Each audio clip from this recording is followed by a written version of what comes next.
At the New York Auto Show, Kia's all-new, all-electric EV9 flagship SUV made its public North American debut.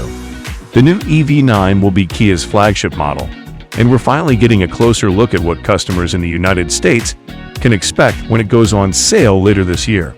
Are you ready for the ultimate automotive experience? Our channel brings you the latest news, reviews, and insights from the world of cars.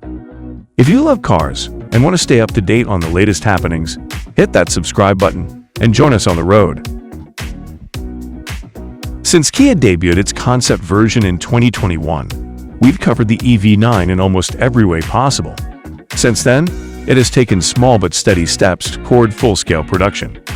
We've already talked about international versions and configurations. Kia will initially offer the EV9 in the United States and Canada, with two different battery packs to choose from.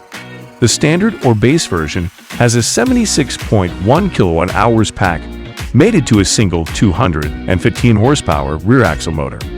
Kia does not specify how much torque it produces, but if it is comparable to the International Edition, expect it to twist at 258 pound-feet. Above that is a 99.8 kilowatt-hours battery pack that can be combined with one of two powertrain options. The first has a single rear-mounted motor that produces 201 horsepower in international specification. The GT line is a dual-motor setup that offers torque vectoring and produces a combined 379 horsepower and 516 pound-feet of torque. Kia claims that the EV9 will have a 5,000-pound towing capacity, but we don't know which motor and battery combination will be required. Kia is also working on a more powerful GT variant, which will be released in early 2025. While no specifics were revealed during the presentation, it is expected to use the EV6 GT's dual-motor all-wheel drive system, which produces 576 horsepower and 545 pound-feet of torque. Both batteries benefit from an 800-volt architecture and maximum DC Level 3 charging speeds of 240 kilowatts because the EV9 is based on Kia's eGMP platform. Level 2 charging is also aided by an onboard 11 kilowatts charger. When connected to a Level 3 charger, Kia claims that the battery can charge from 10% to 80% in under 25 minutes. Regardless of the powertrain and trim, Kia says the EV will offer 4 drive modes at launch: My Mode, Sport, Eco, and Normal mode. When it comes to range, Kia targets a rating of 300 miles for the EV9 rear-wheel drive long-range model. No estimates for the other variants were announced, but the all-wheel drive model will most likely offer a sub-300-mile range. As for practicality, the EV9 will be available from launch in a variety of 6- and 7-seat configurations. The EV9 has a large footprint, similar to the Telluride, but with an 8-inch longer wheelbase and plenty of space for passengers and luggage.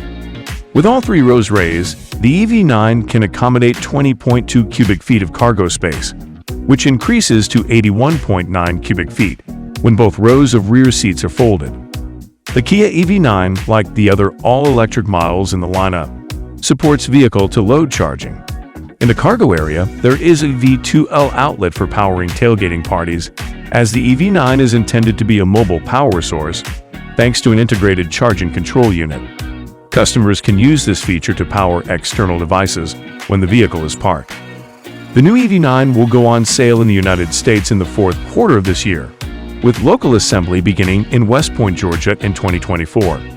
Given the estimated release date, the first batches of EV9s will likely be imported from South Korea until U.S. production gets underway. For the time being, we don't know what trim levels will be available or how much it will cost. Kia has also not released any EPA-rated range ratings. The automaker will likely release that information ahead of the EV9's arrival in the United States. Thanks for watching and supporting our channel. If you love this video, be sure to hit that subscribe button so you never miss a video. We are always bringing you the latest and greatest from the world of cars, so don't miss out. Thanks again.